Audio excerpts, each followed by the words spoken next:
Ora, sejam muito bem-vindos a mais um Sem Barbas na Língua. Desta feita com um convidado, não é verdade, Hugo? Que tu queres passar a apresentar, já que é alguém que tu conheces bem e que teve que te aturar no local de trabalho. Então, Augusto Fraga, segundo uma nossa ouvinte muito atenta, patrona, Augusto de Fraga na Wikipédia, porque há outro Augusto Fraga, cineasta do início do século, certo? Que Certo? morreu. O ChatGPT também me disse isso, Ok. não confundir. Sabias isto? Sabia bem. O Augusto Fraga, original, o verdadeiro, realizador de vários filmes, nomeadamente com a Amália Rodrigues.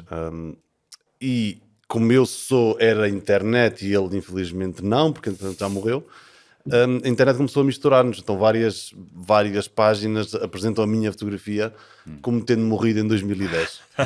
O que é confuso. Ou nascido em 1910, não me lembro. O que é confuso para quem para trabalhos e assim, tipo, ele tem bom aspecto, mas já morreu há 30 anos. E então decidi adotar o de, que estava no meu nome na origem, mas eu nunca usava. E agora uso, mas não é para me separar dos pobres. Não, mas mais importante que o de é que o Augusto é o criador, o realizador e aquilo que os americanos chamam de showrunner da série Rabo de Peixe, que quando passar esta entrevista já estreou há uns 3, 4 dias, a segunda temporada, e eu começava exatamente pela primeira temporada, pelo facto de, na Infopédia, a entrada dedicada à quarta-feira, que diz, como seria de esperar, terceiro dia útil da semana, tem agora 1.2 que diz o seguinte: tom humorístico ou provocatório. Onde é que está? Desculpa lá. Usado pela personagem do Arruda na série Rabo de Peixe. Quando escreveste essa linha de diálogo, porque foi um episódio que foi o Augusto que escreveu, que certamente não esperavas disto, e queres contar a origem da história do Quarta-feira, porque ela tem uma origem antes de aparecer no episódio, certo? Quero e dar o seu dono, não é? Eu trabalho muitas vezes com diretor de fotografia, que é o André Chankowski, que é antissocial, né? Testa pessoas. E tem um espaço vital, pessoal grande. Ele não gosta que toquem nele.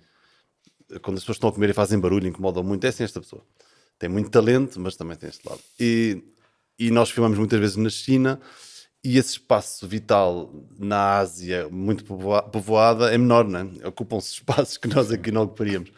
Constantemente empurrá-lo e tal. Então há um momento a filmar na China, em que estamos a fazer um anúncio lá, em que alguém passa muito perto do André e empurra e a câmera mexe enquanto ele filmava. E ele, em brasileiro, tira a câmera e diz: quarta-feira! Porque ele é brasileiro português. E eu ia morrendo a rir porque eu não percebia o que ele ia dizer. E a primeira vez que eu vi alguém dizer quarta-feira foi o André que disse. E a partir daí, pá, isso foi há 15 anos, ficou na memória. E pensei que o Arruda ia dizer isso ao Eduardo também, e ficou assim. Mas há uma diferença entre tu ouvires uma história e colocá-la no papel. Há uma história engraçada entre o David Simon, o criador do The Wire, e um tipo que trabalha com ele, em que estão os dois a fazer uma entrevista, e o gajo que está a fazer a entrevista diz uma frase, o gajo está a dar a entrevista, e automaticamente o David Simon diz: esta fica para mim. E o outro gajo diz: fucking writers. Portanto, há obviamente que o escritor, o comediante também, é uma espécie de um ladrão, mas é um ladrão que não rouba apenas, tem que se apropriar. E tu apropriaste nesse sentido de que depois não é só quarta-feira, não é? Depois ele diz: ou não sei o que, vais para a puta que te pariu, não é? Sim, depois também há a entrega do Albano, não é? Claro, também. claro. Sim, eu penso que o conceito é claro e é bom. E eu não sei em que contexto o André disse isso, eu não me lembro bem se ele disse à primeira, quarta, não me lembro como é que foi, mas lembro que foi numa conversa num set com ele e que eu achei imensa graça. Mas que agora está num dicionário. E agora passou a fazer parte Isso foi uma campanha de... Ou seja, houve pressão, não? Houve uma campanha de marketing que era disso. Da Netflix, foi sim. da Netflix, de adicionar ao Pribeirão, não sei o quê. E por acaso é muito bem pensado, é uma grande estratégia de marketing. A Netflix perguntou, tipo, se houver 2.000 ou não sei quantos mil likes nesta ideia, nós vamos falar com eles, oficialmente pedir-lhes para atualizar o dicionário português, e houve muita gente a dizer, fazer likes, e assim conseguiram. É uma boa estratégia de marketing. Mas o que é engraçado é que eles souberam aproveitar isso, né? Têm olho, porque isso já, ou seja, isso já estava no discurso público. Quando se anunciou a estreia da nova temporada, eram todas as pessoas a dizer mas não calha numa quarta-feira. E tiveram o condão de conseguir substituir. Normalmente a quarta-feira estava associada à Rita Pereira. Já me tinham contado isso. Ela aparecia quarta-feira, para fazer lá umas vídeo. macacadas, assim, aquele vídeo nada cringe. E vocês conseguiram substituir isso, portanto eu agradeço imenso. Porque já é nova quarta-feira. É muito mais agradável a quartas-feiras agora. Olha, nós estamos a gravar isto depois da antestreia, que foi do primeiro episódio, que foi numa sala parecida com cinema, tinha um ecrã grande. E para alguém que, já vamos falar disso, com formação em cinema, que é uma pessoa que gosta de cinema, gosta de séries, depois de tanto tempo a editar e a ver em ecrãs pequenos, como é que é ver uma coisa que tu fizeste, não só num ecrã grande, mas com público, que é uma grande distinção, especialmente para as novas gerações, está um bocado a morrer, nós vemos cada vez mais coisas sozinhos, mas vê-la com público, qual é que é a diferença para ti? A experiência ontem, antes de estreia, eu estava em pânico o tempo todo. Eu conheço cada linha, cada corte, cada cena e penso, agora vai ver aquela cena, espero que se riam, espero que... Porque nós não temos grandes oportunidades de testar o material, como tu podes testar nos teus stand-up comedian, quando vais de um sítio para o outro, podes melhorar. É aquilo, né? Está feito. E vimos 6 pessoas, se calhar. Apesar de tudo, eu na montagem, quando está quase fechada, peço, por exemplo, ao Hugo, no caso do Rabo de Peixe, de ver o primeiro corte. Mas cada pessoa vê o que vê, não é? Ou seja, o Hugo se calhar está a ler a relação da continuidade de história e ali já é tudo, já há música, já há tudo, não é? Portanto, eu estava em pânico, estava quase a vomitar, basicamente. Mas depois vês que alguém se ri. E ri-se de coisas que há algumas que não estavas à espera e há uma reação, um silêncio na sala, não há movimentos nas cadeiras. Eu estava ligado, era isso, não é? Essas coisas. E no fim acho que foi incrível, a verdade é que acho que gostaram imenso. Então, sofreste mais do que desfrutaste? Muito mais. Eu não desfrutei nada. Talvez daqui a uns anos desfrute. Não desfrutei nada. É sofrimento absoluto e não é agradável. Ou seja, eu adorava ver a série toda em ecrã grande, mas sozinho, sem público. E não ficaram naquela... Ou seja, depois de correr bem e de terem sido satisfeitos, agora gostava que vissem o segundo ou o terceiro. Gostava de ver este feedback em todos os episódios. Sim, sem dúvida. Até porque as séries estão construídas com ganchos, não é? Claro. Em que tu acabas o episódio com a ideia de continuar a ver, não é? Sim. E esta série está construída assim. E de facto há um gancho enorme. Imensa gente veio falar, já se pode ver hoje, não? Eu acho que sei qual é o Vocês gancho do dias. primeiro. Acho que foi aquilo que falámos da outra vez, não foi? Sabes que eu assinei um NDA, não podes dizer que eu te contei isso. Agora que já saiu. Não, agora já saiu, quando Já contaste, saiu. ok. Pegando nesta segunda temporada, porque muitas pessoas estão muito curiosas, eu estive a ver, quando saiu o trailer, fui ver a reação das pessoas, é normal, e a maioria há muita gente entusiasmada, e depois adorei um comentário de um gajo que viu o trailer e disse, já estragaram tudo, não é? Com o trailer, achei engraçado isso, até achei graça, porque vai sempre ver a gente dizer mal, mas só do trailer dizer já estragaram tudo. Quando supostamente o trailer é o melhor que tu tens para mostrar às pessoas, não é o melhor, mas para cativá-las. Mas há trailers que estragam no sentido que revelam coisas que te estragam um bocadinho a experiência. Não é? E há trailers que não estão à altura às vezes das coisas também. Não é? E às vezes é melhor. Se o trailer for melhor que o filme, é mau sinal, é o que é sério. Mas Não é raro.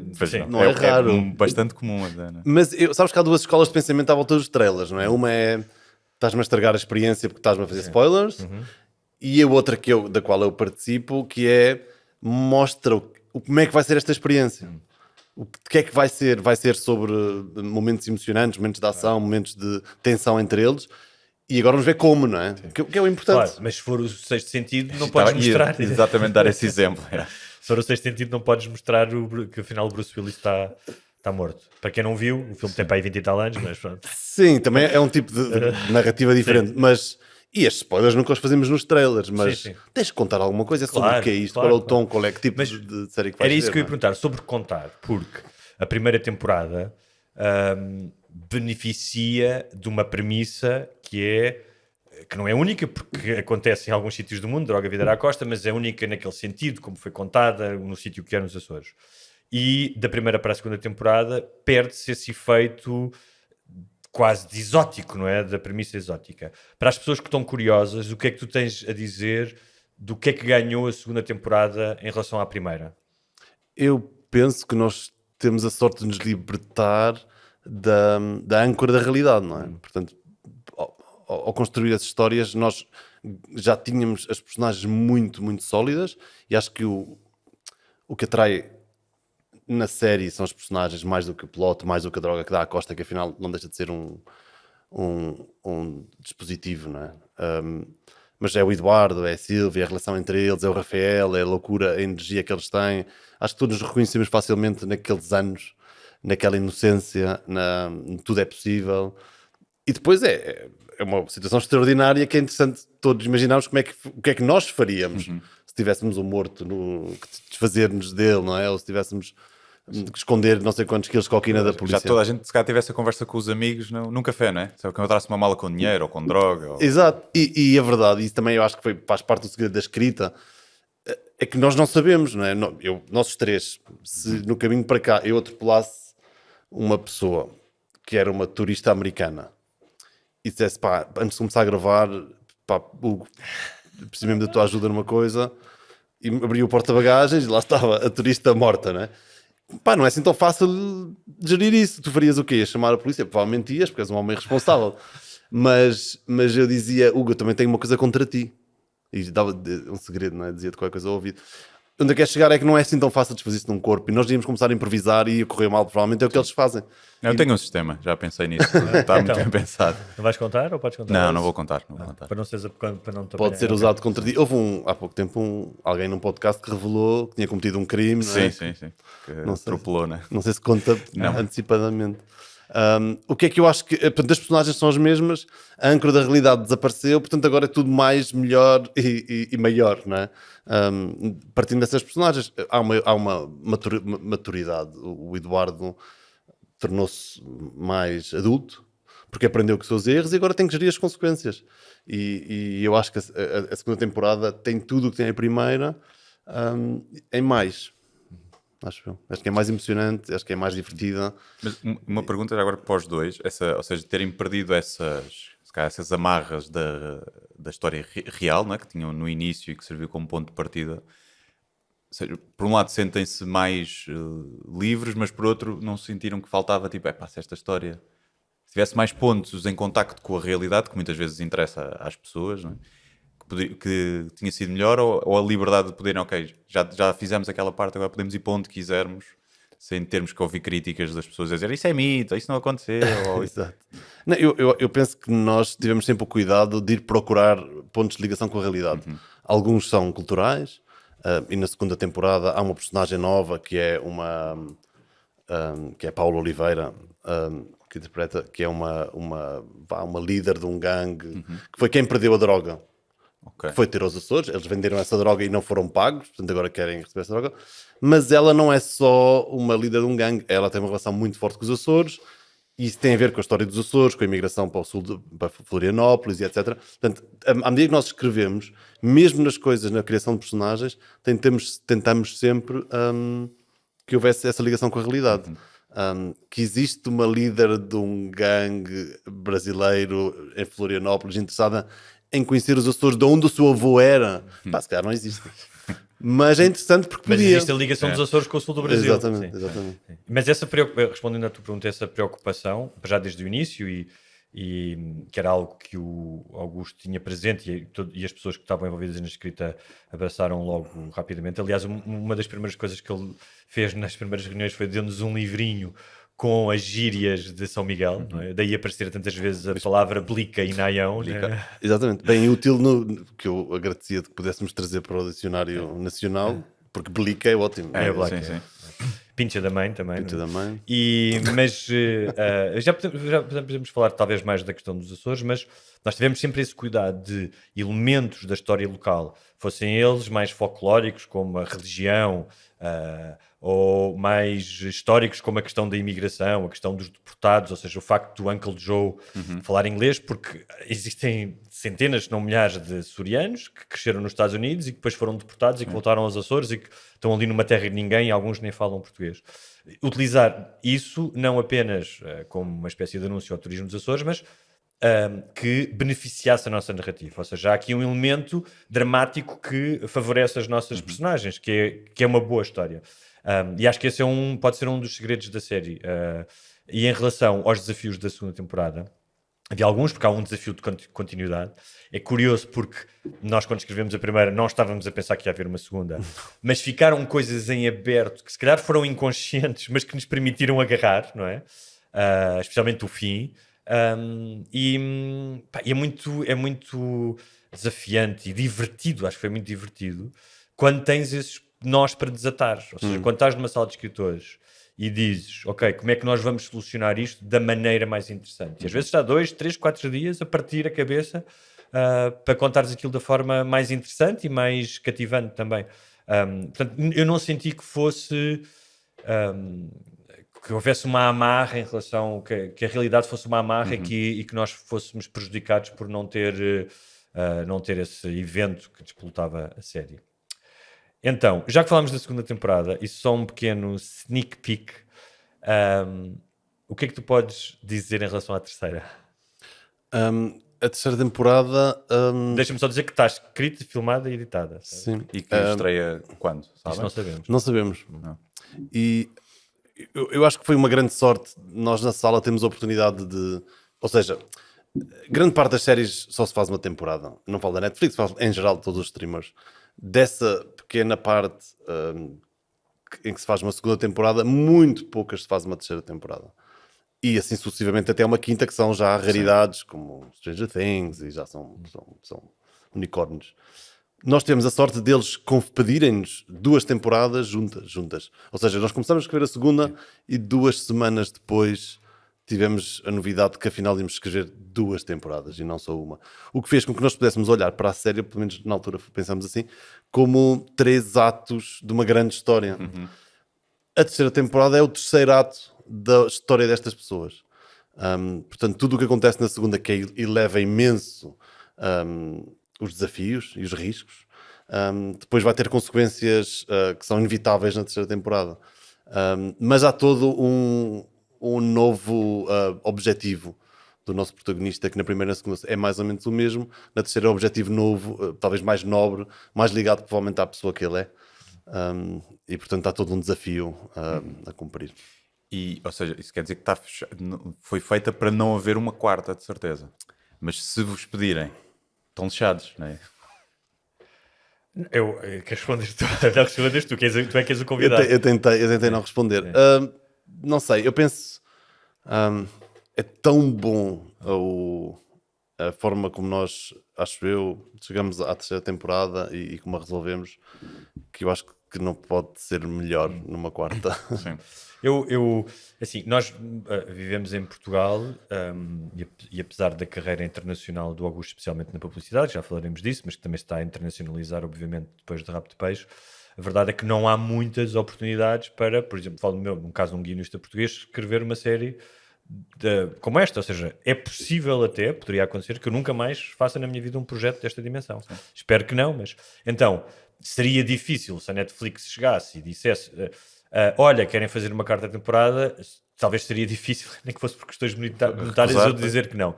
No entanto, eu também posso aspirar a uma certa nobreza na criação, dizer, eu acho que não precisa de uma quarta temporada. Se nos dissessem assim, olha, Augusto, o Hugo, o Tiago, o que seja, com quem ele quisesse trabalhar, querem fazer uma quarta temporada e nós decidíssemos, eu acho que nós conseguimos fazer uma quarta temporada.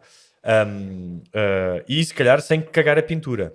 Mas como está, eu acho que está muito bem. Eu ficaria muito feliz que ficasse por aqui, não é? E fazer outras coisas, que também é fixe fazer outras coisas. Exato, eu também acho. Muito bem. Açores, tu és de Vila Franca do Campo, certo? Uma cidade, nasceste lá, uma cidade que foi completamente destruída por um terremoto, século XVI? Século XVI. de tal maneira que deixou de ser a capital e passou a ser Ponta Delgada. Certo. Duas coisas importantes. Vila Franca do Campo não é cidade. Não é cidade? Okay. Nunca chegou a ser cidade. Porque é pequena. E é isso. É o melhor sítio dos Açores todos. Mas tem esse passado dramático. Esse trauma, não é? Foi arrasado completamente. Terá sido um terremoto de 9, não é? Calcula-se, não sabe, porque não havia medições. Mas saíste de lá com 12 anos? Ok.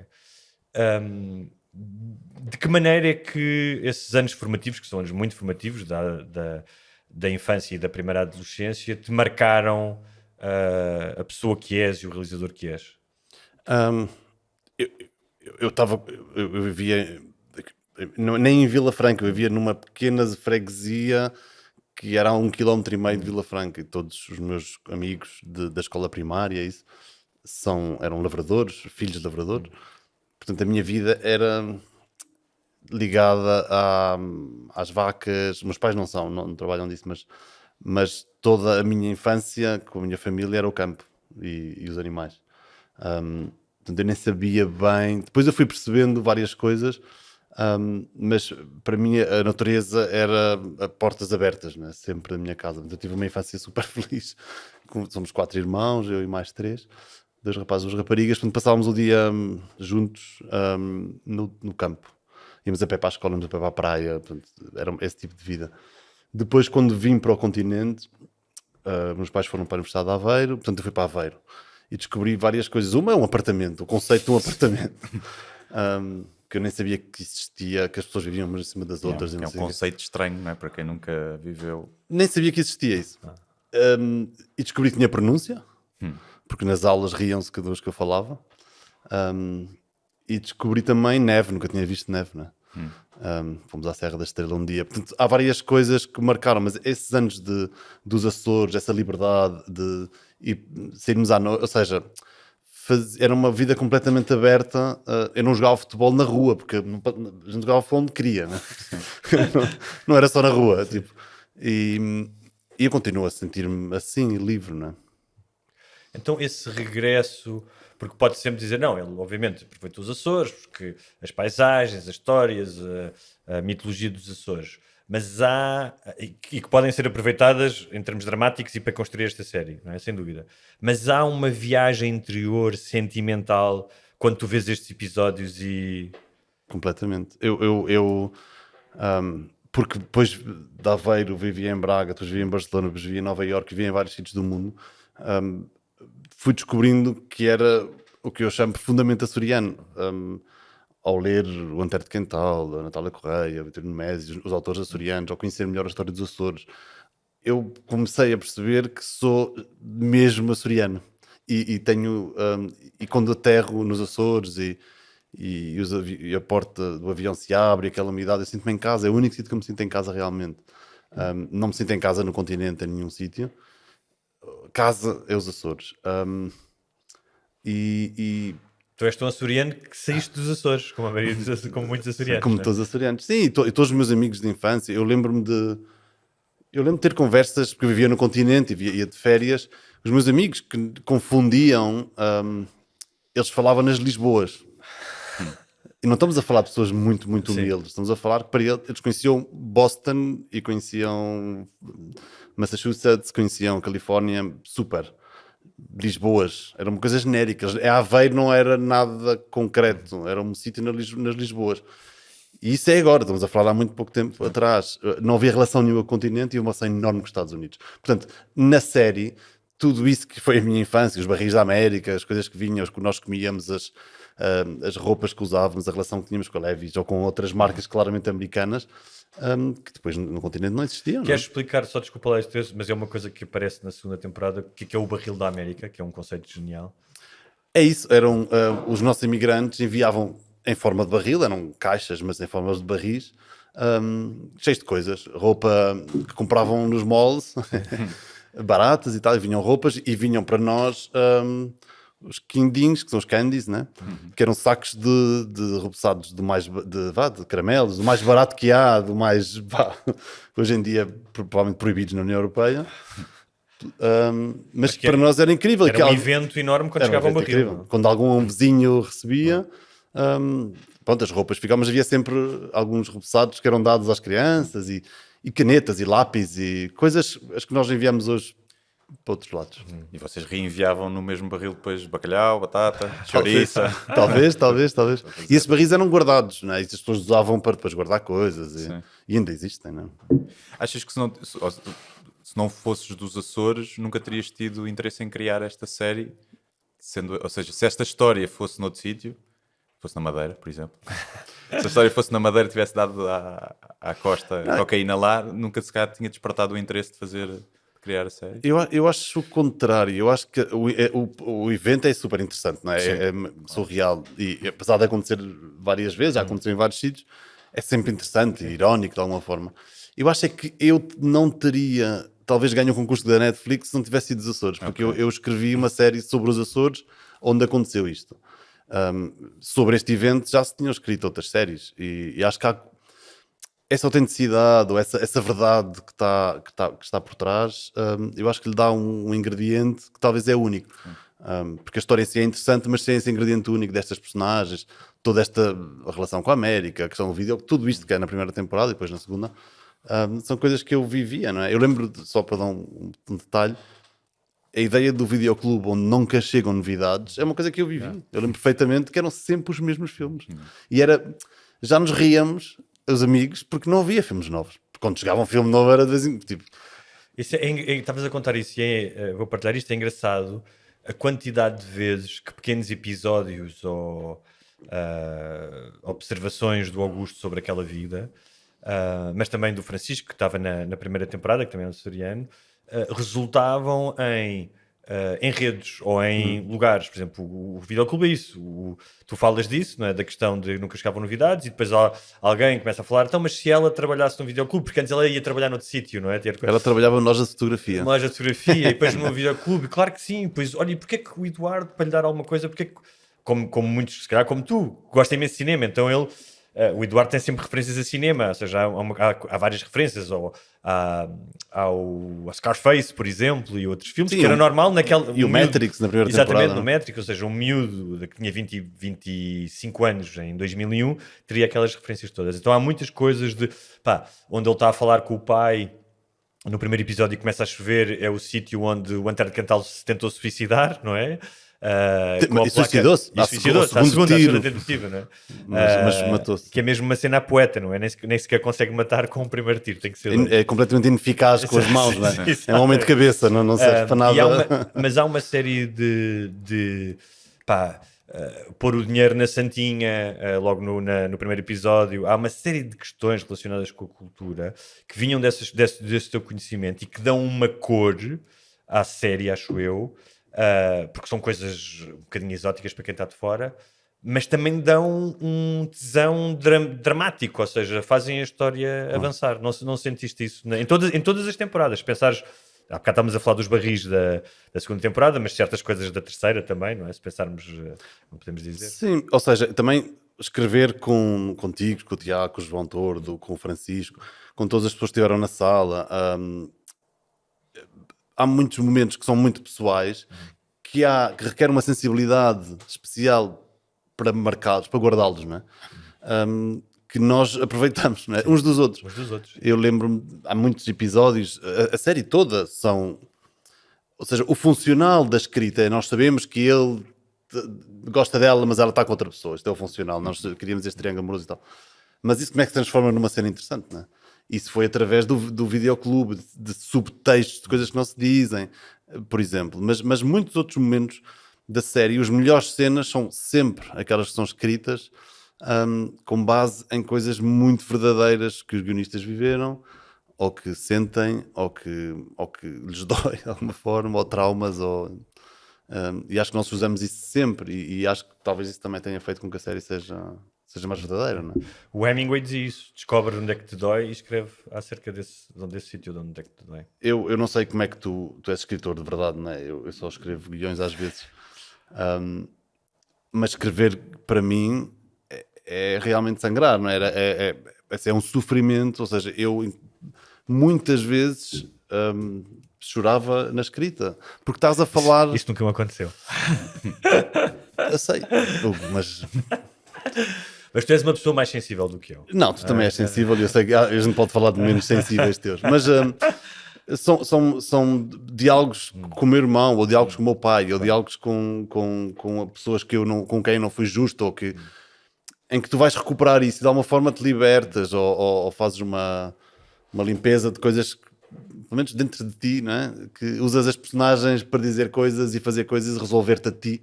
E essas cenas são as melhores, eu acho.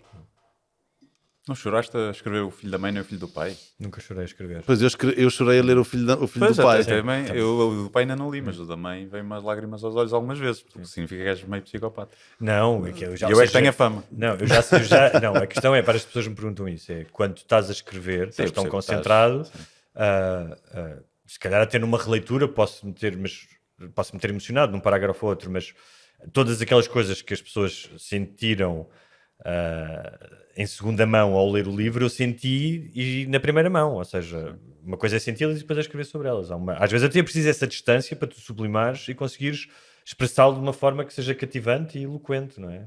Porque só sentir uma coisa, pá, não é suficiente para ela ter interesse para os outros, não é?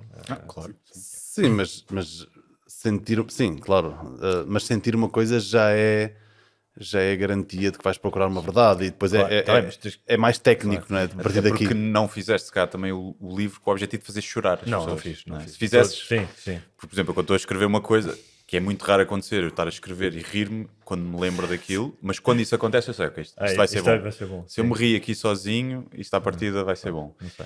E é mais raro, portanto, mas eu estou a escrever com esse objetivo de fazer isso. Se tu tivesses vou fazer esta Não passagem estava. para puxar a lágrima, não sei o que, era mais, se calhar. E é um bocado como diz o Christopher Hitchens, que eu gosto muito dessa frase, que é, sim, toda a gente tem um livro dentro dela, o que não quer dizer que eu tenha que o pôr cá fora.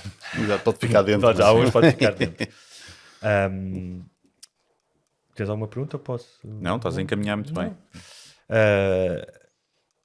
Ok, passemos do local dos Açores para o internacional. A série foi uma série que teve sucesso internacional, chegou a milhões de pessoas em todo o mundo. É verdade, temos que ser honestos, que beneficia do facto de estar numa plataforma internacional, ou seja, se esta série fosse feita igualzinha para a RTP, nunca teria chegado a tanta gente, não é? Obviamente, nós sabemos isso. Sem E dúvida. beneficiou de uma grande também crise de habitação em Portugal, porque a malta imigra e ouve-vos nesses países. E vê-vos nesses países. Quanto pior tiver Portugal, Sim. mais Também, espectadores vão ter à volta Isso do é mundo. como os votos da Eurovisão, não é? Quando tens um pico na Suíça, Exatamente, Luxemburgo. exatamente. Mas tendo em conta os números, mesmo assim Foram não, mais, não sim, chegaria, sim. não chegaria. Não há assim tantos portugueses em Trinidade e Tobago. Foi um dos sítios onde a série teve no top 10. Sim, e na Argentina, Na Argentina, e no e Brasil. na Espanha e no Brasil, que foi os Espanha, países Itália, para nós mais Holanda. interessantes de estar no top 10. Mas estava a dizer, pronto, o sucesso internacional da série, chega lá fora. A que é que achas que se deve essa capacidade? Porque nós falamos muito disso, em capacidade da cultura portuguesa ou do cinema e das séries chegarem lá fora, a questão da língua. O que é que permitiu, para ti, o que é que permitiu, além de ser uma plataforma global que ajuda, não é? Mas o que é que permitiu a chegar a tantas pessoas que falam outras línguas? Eu acho que a série é divertida, não é? Eu acho que a série é divertida, é interessante, acho que está bem escrita, acho que está suficientemente bem realizada. E isso, as pessoas querem ser entretidas, estão nas suas casas não sei onde e vem um grupo de amigos, reconhecem-se neles, toda a gente tem amigos, não é? No mundo todo. Portanto, são conceitos simples. A série fala da luta de classes, que é uma coisa também que é universal, da ideia de cumprir o dever versus a oportunidade que te é posta e esse conflito moral que há. Acho que são tudo conceitos universais e depois são pessoas, os atores são interessantes, não é? Cada um são bem diferentes, consegue chegar a muitas pessoas por aí e depois mostra isso tudo num sítio que a maior parte das pessoas fora de Portugal nunca viu. Portanto, uma série portuguesa que mostra os Açores é diferente, é especial de alguma forma. Tipo, eu acho que há um fácil reconhecimento do assunto, mas depois uma certa novidade na forma e no ambiente onde as pessoas vivem, não é? E isso é atrativo, creio.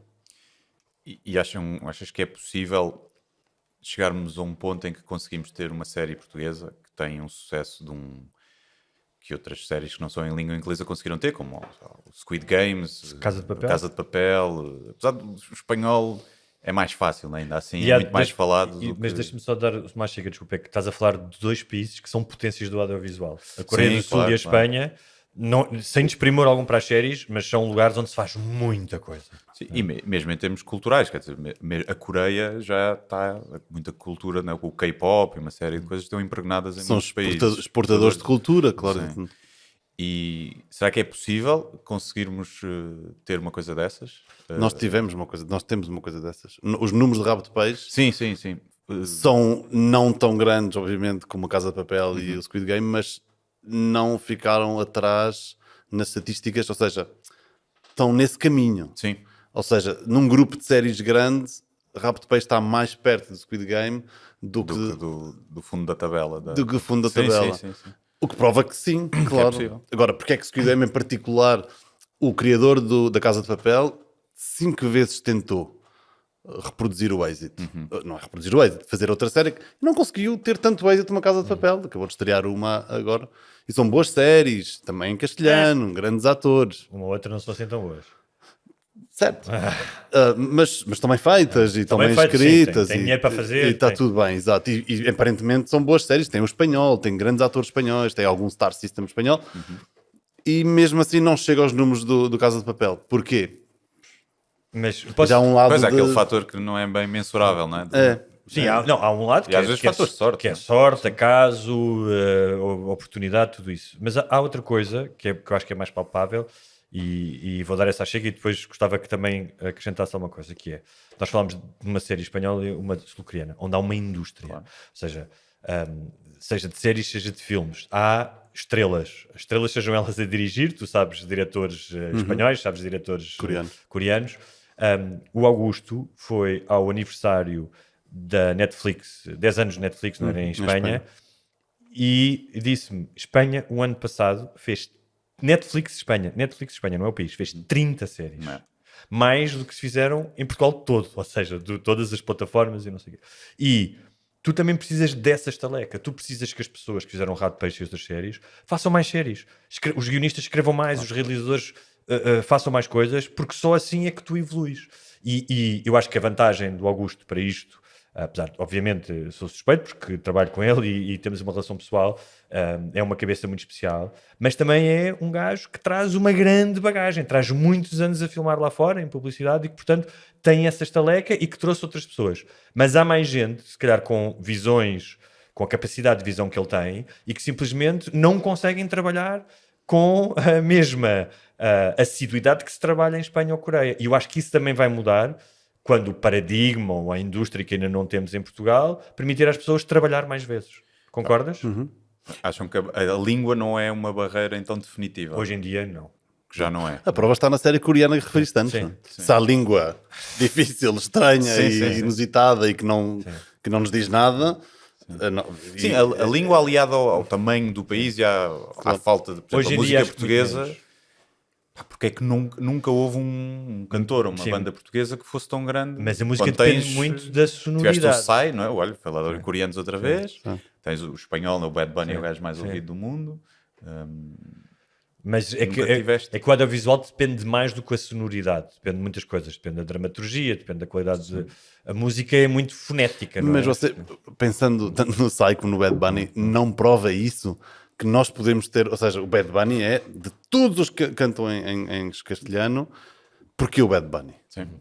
Porque é estranho, é novo, é trend. Mas porque é que funciona Bad Bunny e não funciona todos os outros que há? Que há dezenas, milhares de...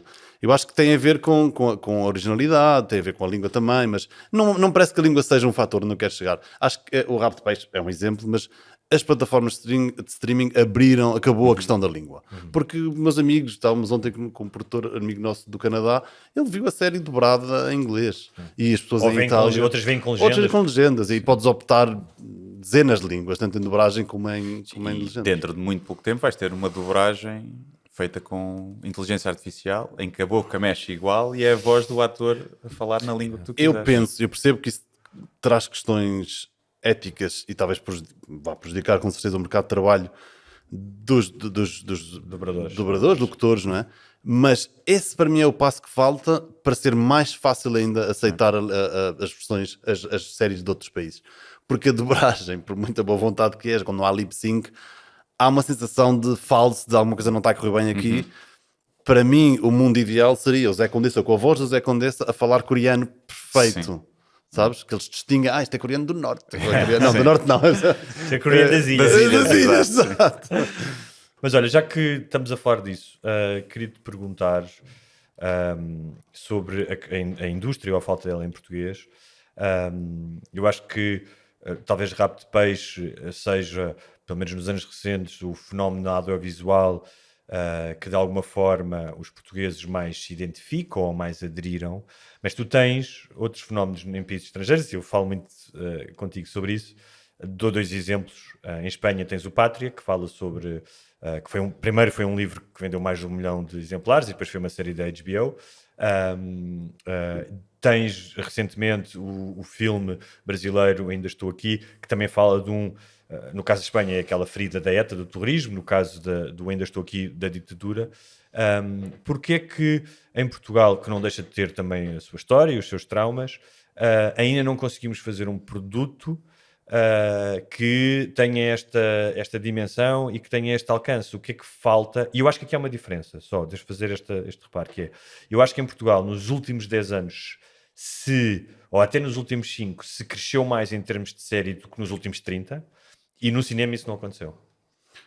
Pois, é muito difícil saber o porquê. Eu penso que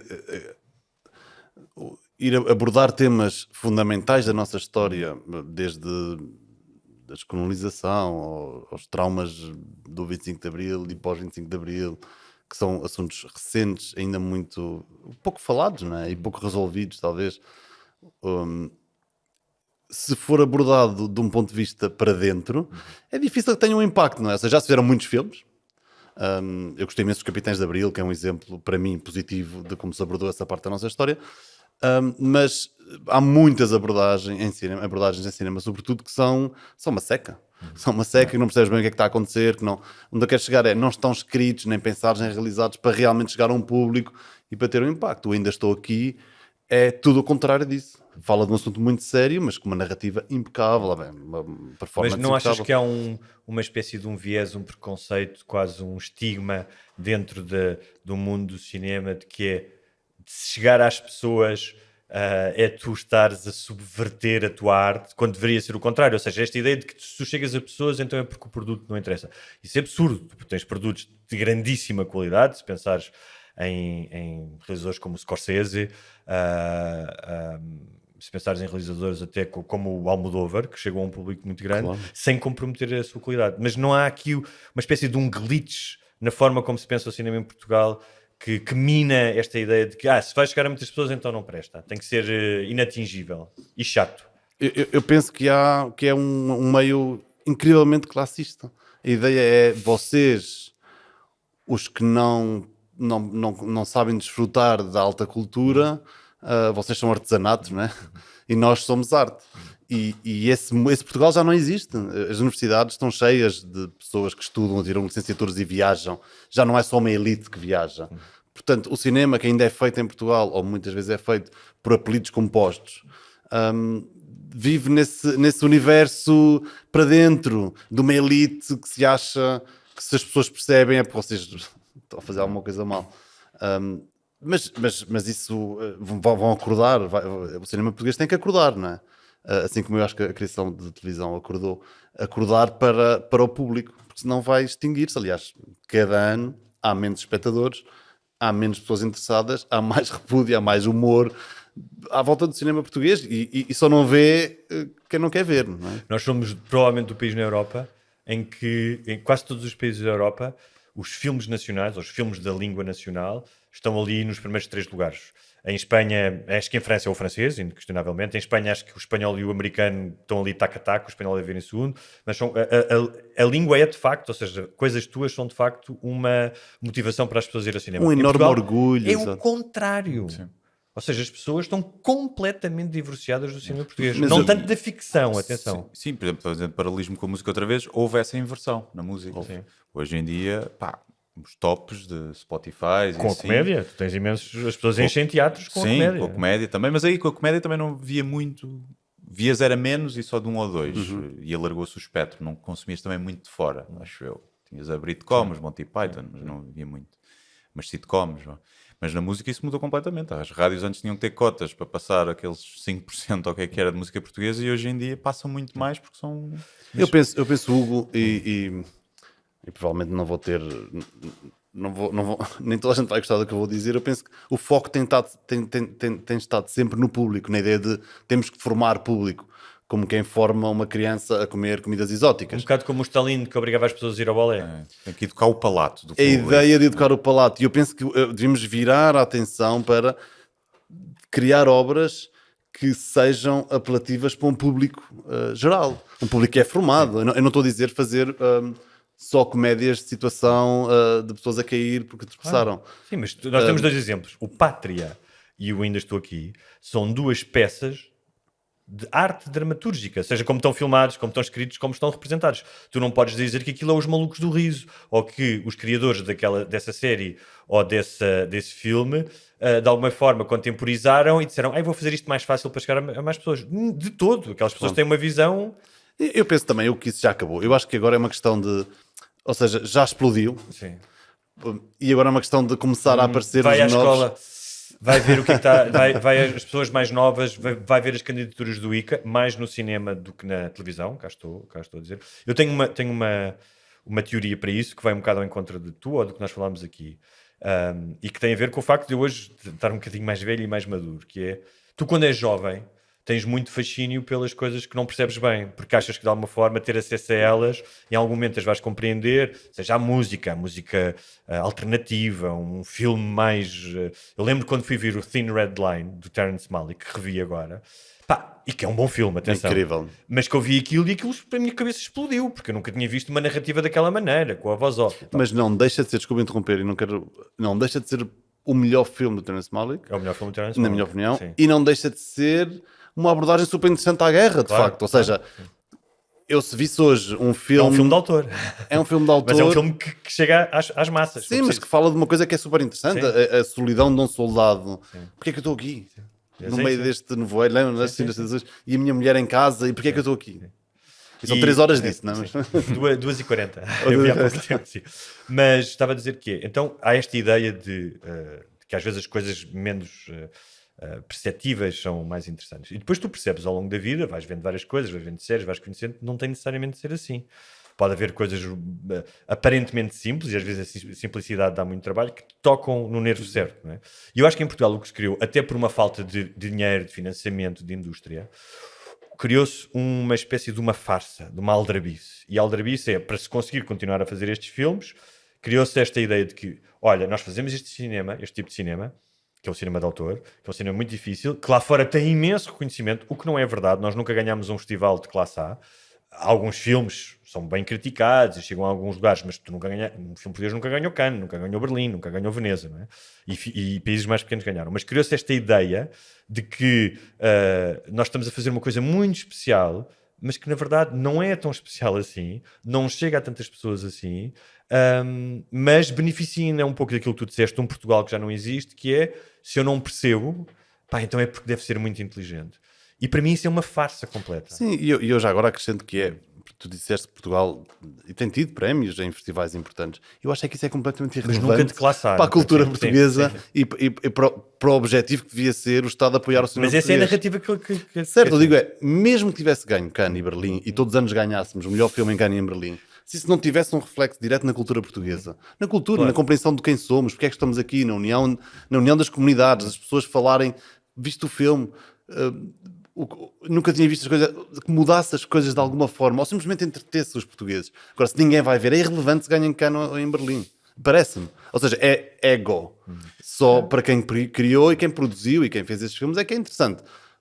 O Estado apoiar um cinema cujo objetivo é ganhar em Cannes ou em Berlim não parece relevante para Portugal de todo. Era isso que eu ia perguntar, se esses apoios que há, e que eu acho que são obviamente importantes, Claro. Se bem que há alguns que é um dos critérios para tu ganhares um apoio é já teres ganho antes, não é? Isso É um dos no ICAS, acho. Não é bem assim, não é. Não, porque há, por exemplo, isso é assim no caso para os realizadores que têm mais do que um filme. Há um concurso que é só para realizadores que têm mais do que um filme. Mas se calhar poderia mudar alguma coisa, que isso é obviamente difícil de fazer e é quantificar e se calhar vender um bocado a arte, mas para tu ganhares mais apoios, uma das métricas seria o sucesso que os apoios que te deram antes teve em termos de público e de chegar às pessoas, porque o que eu sinto é que também há como impunidade? É feito para o meio. Impunidade? Sim, impunidade é como é feito para o meio, é uma punhetazinha ali para o meio artístico e para os críticos do público que dão 0 a tudo o que tem views e depois dão 5 estrelas àqueles que ninguém viu. E que depois, como isso está feito e é só para fazer para esse nicho e não há muito interesse em vender, depois não há sequer investimento em marketing e em promoção, é zero, em trailers bem feitos é zero. Quer dizer, acho que hoje em dia qualquer puto da faculdade faria melhores trailers do que muitos trailers que saem aí. Eu estava a ver, por exemplo, nos Globos de Ouro, que apareceu o Globo de Ouro para melhor filme. Eu nunca ouvi falar, não é não ter visto, eu nunca ouvi falar de nenhum daquele filme. E eu vejo televisão, eu estou na internet a ver reels, a ver merdas, e nunca me apareceu um filme daquele. E eu acho que se tu recebeste estes apoios para fazer isto, a tua obrigação, pelo menos, é que as pessoas conheçam aquilo. Eu penso... E depois decidam se gostam ou não e se querem ver. Claro, porque para ti a medida de êxito é a relação que tenha com o público, para ti. Mas esse não é a medida de êxito de todo. Sim. Associada a estes concursos, a medida de êxito é ligada a quantos festivais foi selecionado e que se ganhou prémios. Às vezes etc. até nem há medida de êxito. Mas esse é o critério que está por trás de um êxito de um filme. Este filme tem êxito, não é se os portugueses massivamente o foram ver e comentaram, como A Gaiola Dourada, que é uma produção francesa, mas sobre uma realidade portuguesa, que eu acho que reflete a imigração. Falar do Ruben Alves, que é um realizador português-francês, mas é uma produção em si francesa, mas que mudou coisas e olhamos para dentro e fala da imigração portuguesa em França, mas não fala de uma forma metafísica, é uma coisa muito concreta, é uma família e os dramas da família, e vamos para Portugal ou não. Isso são, para mim, o tipo de filmes que deviam ser apoiados em Portugal, e um filme francês que tem quase 1 milhão de espectadores em Portugal, 700 ou 800 mil teve na altura, que é um filme simples, mas ao mesmo tempo com uma certa profundidade, que fala de coisas que toda a gente percebe, mas que também nos faz refletir sobre nós próprios de uma forma natural. Eu acho que o cinema devia ser isso. Sim, eu acho que, obviamente, que medir pelo número de espectadores é sempre complicado, mas sei lá, fazendo um paralelismo com a comédia, se muita gente ri, não quer dizer que seja em termos artísticos ou que seja melhor, mas se ninguém se ri, normalmente é uma merda. Estás a ver? E eu acho que aqui é um bocado isso. Se ninguém viu e ninguém gostou, se calhar é uma merda. Não interessa muito o prémio que teve aqui ou ali. Parece-me um critério, eu acho que o critério do público é fundamental para fazer uma triagem, embora haja. Agora, podes disfarçar a ideia do rei vai nu, né? Sim. A certa altura alguém diz, mas isto se calhar é uma merda. Yeah. Isto está toda a gente que ninguém percebe bem, que ninguém diz o bem. rei vai nu, é uma boa Se calhar alguém diz, isto acho que é uma merda. E diz, pois se calhar é. E estamos aí nesse momento, eu acho que começam a haver vozes a dizer isso. Tens vários diretores conhecidos que trabalharam muito em publicidade, Spike Jonze, Michael Mann, julgo que também. Sim. O próprio Fincher. O David Fincher começou claramente em publicidade e toda a família Scott. Toda a família Scott, que é... Tu fizeste e fazes durante muitos anos publicidade, muitos anúncios para marcas estrangeiras, já deves ter filmado quase em todos os continentes, imagino eu, não é? Não fizeste um anúncio? Foi com o Messi ou com o Cristiano Ronaldo? Com todos. Com todos. Com os futebolistas já varreste os futebolistas todos. Eu a certa altura filmei com o Messi, com o Cristiano Ronaldo, com o Neymar, Ibrahimovic, todos os jogadores de futebol. Sim. E depois, já em particular, a seleção alemã de futebol toda, quando ganharam o Mundial, a seleção espanhola toda, na altura de Iniesta, Puyol, esse pessoal todo, e Liverpool, Manchester United, todos os clubes, Real Madrid, marcas Barcelona. De carros, de refrigerantes, de telecomunicações, já fizeste tudo. Apple também. Apple também. Okay. O que é que isso te deu? Ou seja, no momento em que, porque eu sei que há muito tempo tu querias fazer ficção, tu adoras cinema, querias contar uma história, no momento em que tu dizes assim, olha, podes fazer uma série para a Netflix e tu tens que gerir 300 pessoas, o que é que te deu a publicidade? Pois, eu acho que há duas coisas. Uma foi eu escrevi o guião para o concurso, ou seja, eu estava a escrever um guião que era para ser uma longa na minha cabeça, e eu pensei, há um concurso, vou rapidamente adaptar esse guião que estava ainda em fase de beat sheets, né? de linhas só, não estava escrito ainda a série. Assim que a Netflix foi um dos premiados nesse concurso, assim que a Netflix disse, olha, queríamos avançar com o desenvolvimento deste guião piloto numa série, eu disse, pois, mas eu não sou guionista, agora preciso de guionistas de verdade para se juntarem a mim, porque ou seja, eu escrevi um guião que me saiu de dentro com muita vontade, mas eu preciso de pessoas, e foi quando o Hugo se juntou à equipa e o João Torres se juntou à equipa, e o Francisco, etc. Qual foi a tua pergunta exatamente? Ou seja, da estaleca de tantos anos em publicidade, certo, o que é que tu disse? Ok, tenho estas ferramentas, estas competências e isto vai-me ajudar agora a fazer uma... que é um bicho totalmente diferente. Completamente diferente. Tens menos dinheiro, normalmente, né? Tens Sim. menos meios. Menos Menos na meios. ficção do que na publicidade. Sim, muito menos. Eu estou muito confortável no set, em termos técnicos, câmaras e... Tu, aliás, és um realizador que opera muito a câmara. Sim, eu opero câmara e tenho uma relação com a luz, ou seja, não sou diretor de fotografia, mas consigo comunicar bem com o diretor de fotografia, os gadgets todos que há para filmar, estou muito acostumado a resolver problemas. A publicidade vive de não há nada para dizer realmente, como é que nós podemos fazer isto interessante, não é? E isso é útil, não é? Ou seja, saber como, quando não tens nada para dizer, imagina quando tens. Imagina quando tens bons atores, que é uma coisa que em publicidade não temos, há mais modelos do que bons atores. É raro, eu tive alguma sorte de trabalhar com alguns atores, mas sempre são um minuto, não é? Portanto, eu acho que o à vontade no set, as horas de voo de filmagem, que são, não sei, já fiz mais de 500 anúncios. Portanto, são muitos dias em filmagem, muitas situações diferentes, desde subaquático, aviões, sabe? Cada anúncio tem as suas, não é? As suas descobertas e como é que vais fazer aquela coisa para ser interessante. Isso acho que me deu uma vontade quando estamos num set de filmagem com o Zé Condessa e o Albano Jerónimo e quer dizer, tens os atores incríveis, o texto esperemos que chegar aquele dia esteja bem escrito.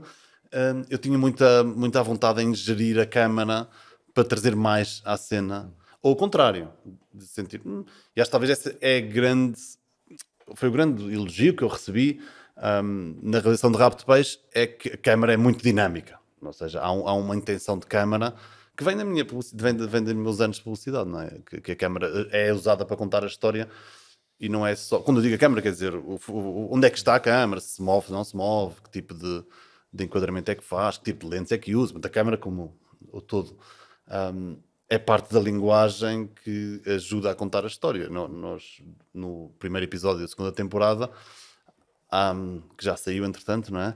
Há um momento em que o Eduardo, o Zé Condessa, chega à sua casa e a casa só existe de fachada, não é?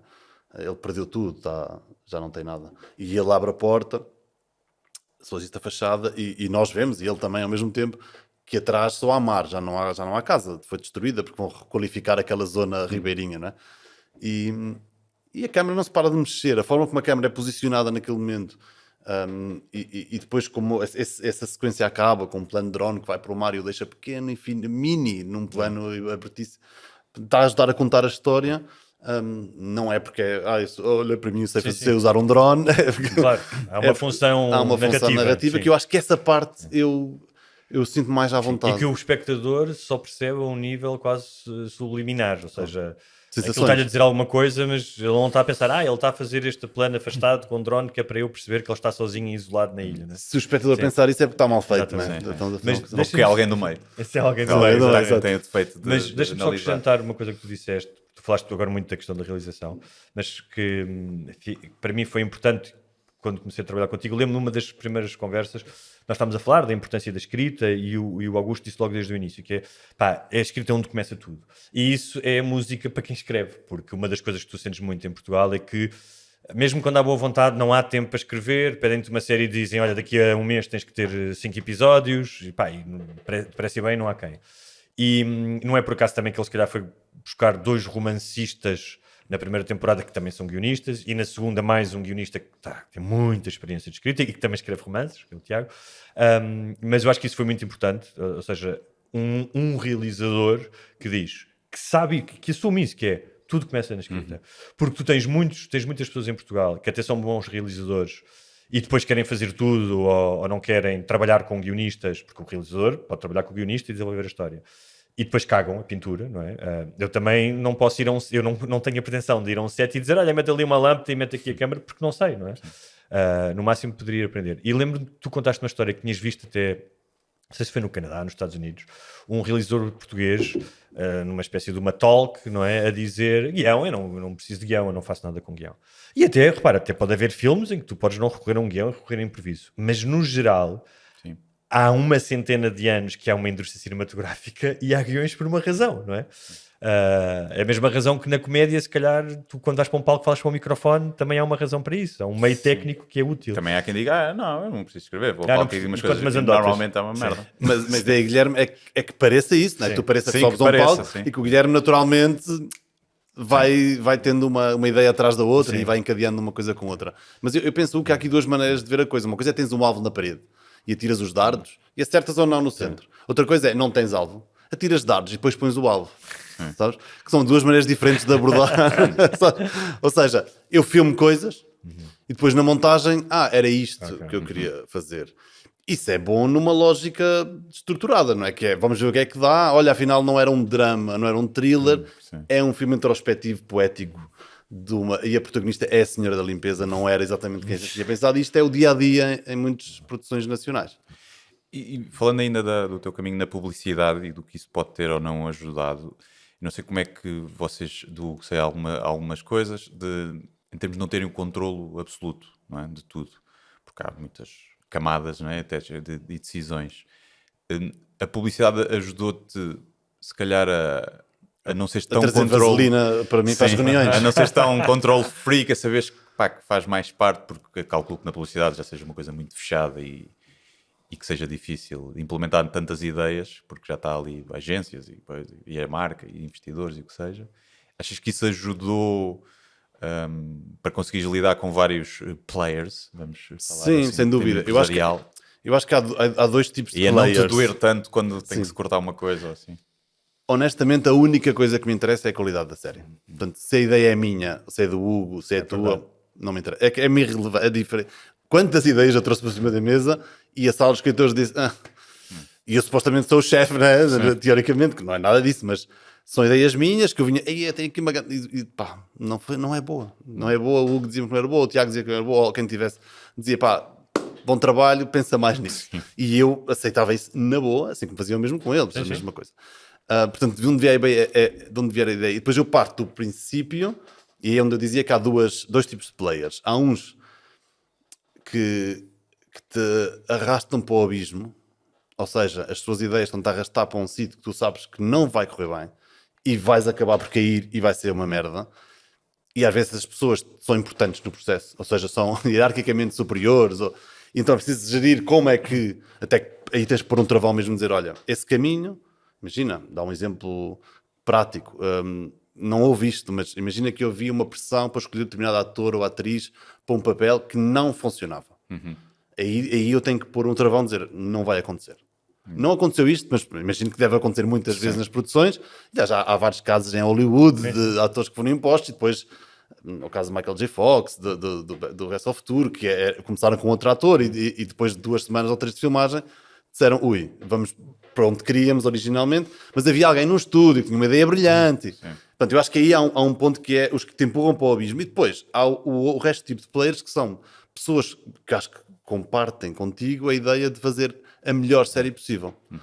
Portanto, se há um comentário que vem de um produtor, ou vem de um escritor, ou vem do diretor de som, é indiferente de quem, se realmente a intenção que está por trás e há alguém que sabe, né? A intenção é fazer a melhor série possível, e não é outra agenda, a outra agenda é a que leva ao abismo, né? Epá, tem que ouvir.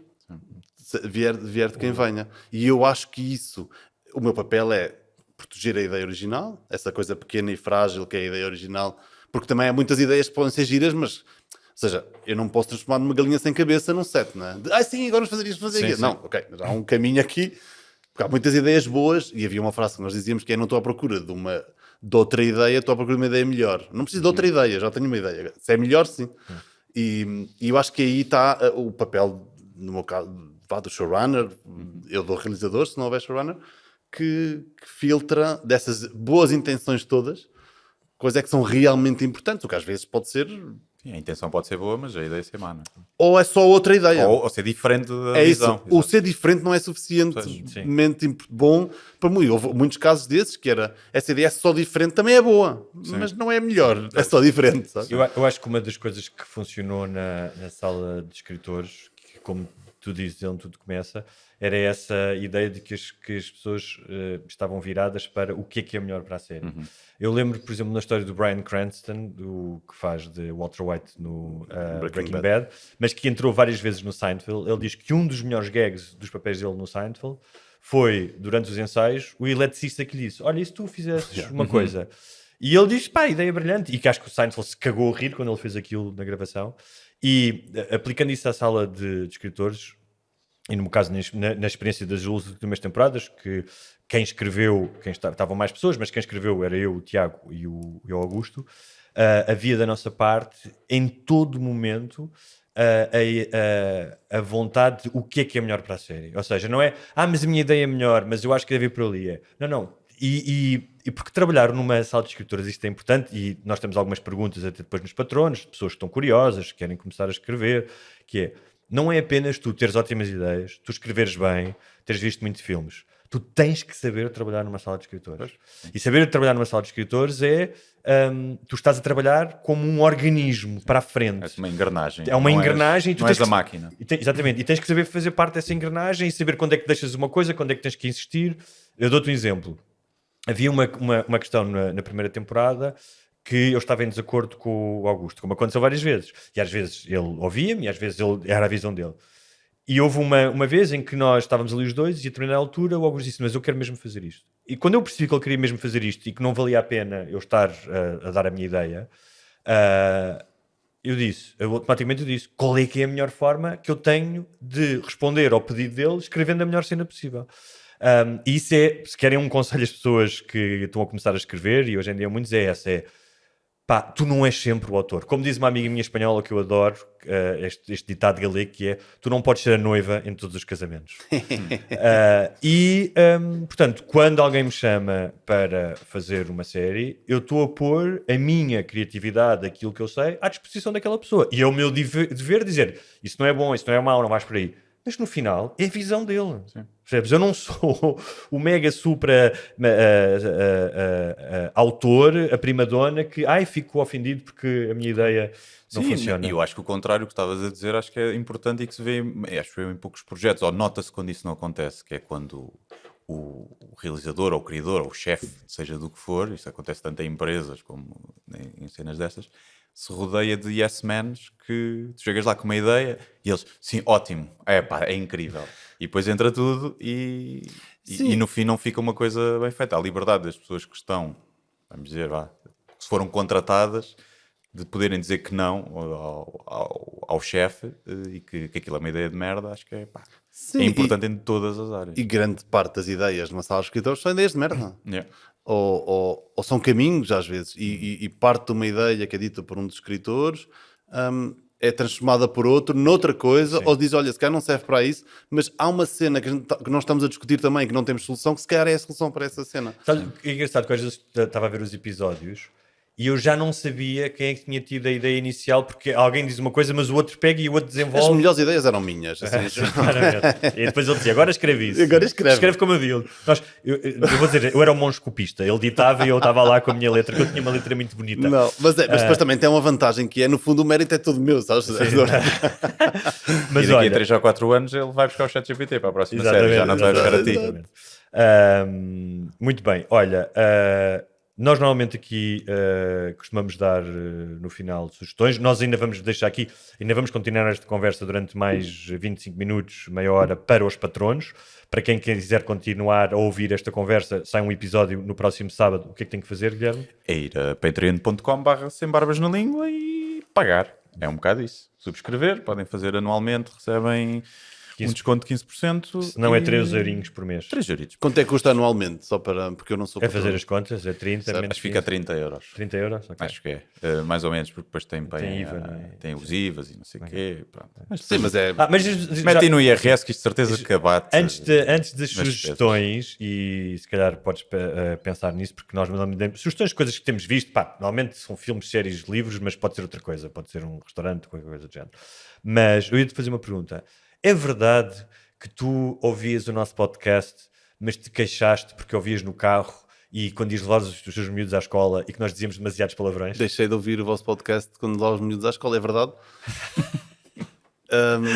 Porque a certa altura não sabes como justificar. Ok. Tipo, não disseram isso. Não disseram isso. E às vezes vocês também entram numa espécie de como é que se chama? Rabbit hole, né? De buraco infinito sem fundo, à volta de palavrões ou de conceitos escatológicos. Que eles ainda ou... não têm Pá, que é maturidade. difícil, 10 minutos de percurso, sabes, até à escola, tipo, como é que eu justifico isso agora? Podes explicar a nossa falta de patrocínio. Podes ficar nessa volta de patrocínio. Podes explicar. Sim.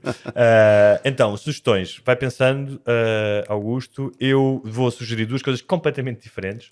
Uma é o documentário em 2 partes que está na Netflix sobre o Charlie Sheen, a.k.a. Charlie Sheen, que é, pá, uma vida extraordinária e grotesca, mas que também tem um fundo muito interessante, quase psicanalítico, no sentido do que é que faz aquele gajo ir para cima e para baixo. Alguém dizia que ele acha que nunca mereceu o sucesso que tinha, até porque vem de uma família com um pai com sucesso, então está sempre a boicotar. Pá, mas tem histórias hilariantes das coisas que ele fazia. Há um tempo estás a rir e outro estás cringing e depois estás com pena dele. E já que falámos de filmes portugueses, eu ouvi um filme português que gostei muito, um filme de 2016. Até digo isto com uma certa emoção porque é raro dizer isto. Sim, visto que foi surpresa. E Até surpresa. que gostei muito. Chamado Cartas de Guerra, do Ivo Cruz.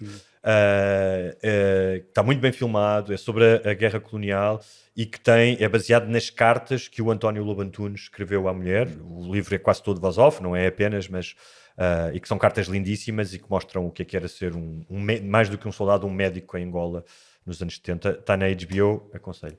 Sim, senhor. Eu vou recomendar que vejam a série Rabo de Peixe, a 2ª temporada. É isso. Já agora, aqui, é verdade. Vamos este recomendar livro também. que o Augusto Fraga amavelmente me ofereceu.